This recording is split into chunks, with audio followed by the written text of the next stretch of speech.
This is the story of how Angola's long and brutal war for independence began. For nearly 500 years, Angola was under Portuguese control. It wasn't just a colony, Portugal considered it an overseas province, an integral part of its nation. This meant that while other European powers were reluctantly granting independence to their African territories, Portugal was determined to hold on. The regime in Lisbon, known as the Estado Novo, saw its African territories as essential to its national identity and economic survival. Life for the majority of Angolans was harsh. Forced labor, known as chibolo, was common. Indigenous populations were displaced from their fertile lands to make way for Portuguese settlers. Education and healthcare were limited, and racial discrimination was systemic. Despite the official narrative of a harmonious multiracial society, the reality was a deeply segregated and unequal one. But beneath the surface of colonial control, resentment was simmering. Inspired by independence movements elsewhere in Africa and fueled by decades of oppression, Angolan nationalism was on the rise. Several groups emerged, each with its own vision for a free Angola. One of the most significant was the MPLA, the Popular Movement for the Liberation of Angola. Formed in 1956, it was a Marxist-leaning group with strong support in the capital, Luanda, and among the Bantu people. Its leaders, like Agostinho Neto, were intellectuals who had been educated in Portugal and were deeply influenced by anti-colonial and communist ideologies. Then there was the UPA, the Union of Peoples of Angola, which later became the FNLA, the National Liberation Front of Angola.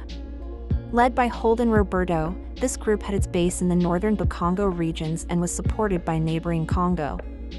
Roberto was connected to the ancient Congo kingdom and drew his support from a more traditional, ethnic base.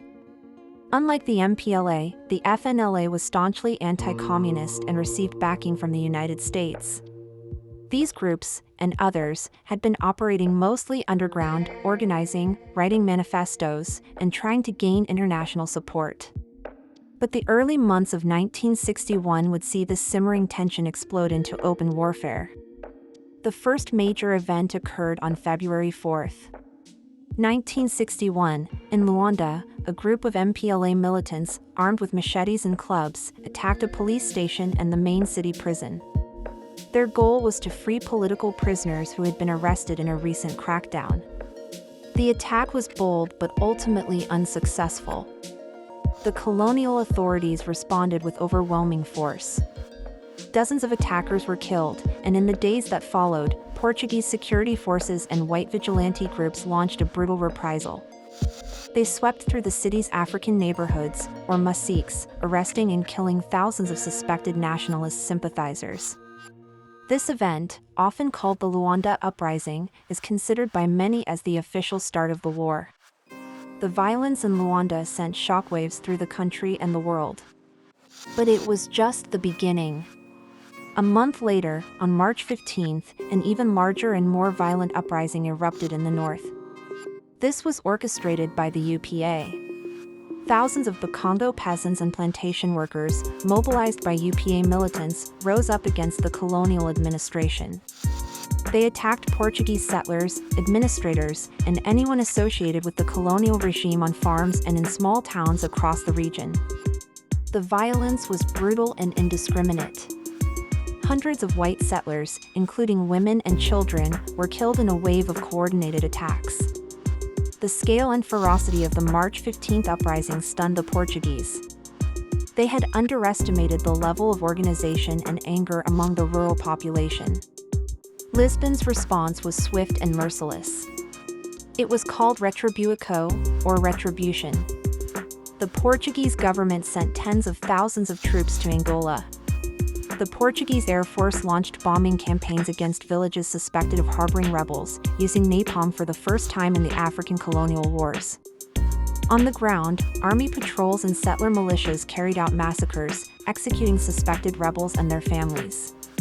The counterinsurgency campaign was designed not just to defeat the rebels, but to terrorize the population into submission. The northern countryside became a war zone. Entire communities were destroyed. It's estimated that in the first 6 months of the conflict, up to 50,000 Angolans and 2,000 Europeans were killed. Hundreds of thousands more fled their homes, becoming refugees in the dense forests or crossing the border into Congo. The events of 1961 transformed the political landscape completely. The dream of a peaceful transition to independence was shattered. The lines were drawn, and a full-scale guerrilla war had begun. The MPLA, recovering from the crackdown in Luanda, began to establish guerrilla bases in the east. The FNLA, despite the brutal Portuguese response, controlled large swaths of territory in the north. The international community was forced to take notice. The United Nations passed resolutions condemning Portugal's actions. The United States, under President John F. Kennedy, initially put pressure on Portugal to reform its colonial policies. However, Cold War politics quickly complicated the situation. The U.S. needed access to a crucial military base in the Portuguese Azores Islands, which gave Portugal leverage. As the MPLA received support from the Soviet Union and Cuba, the conflict became another proxy battleground in the global Cold War. The U.S. and its allies shifted their support to the anti-communist FNLA, while a third movement, UNITA, would later emerge, backed by China and apartheid South Africa. So, 1961 was the year the dam broke. It was a year of two major uprisings, the urban revolt in Luanda and the massive rural rebellion in the north. Both were met with extreme violence by the Portuguese colonial state, setting the stage for a conflict that would last for 13 years. This war would not only lead to Angola's independence but would also drain Portugal's resources and morale, eventually contributing to the downfall of its own dictatorship in 1974. The Angolan War of Independence was a complex struggle, fought not just against a colonial power, but also between competing nationalist movements with different ideologies, ethnic bases, and international backers. The seeds of the devastating civil war that would follow independence were sown in these early days of conflict. The story of 1961 is a powerful reminder of how struggles for freedom can be born from desperation and met with brutal resistance.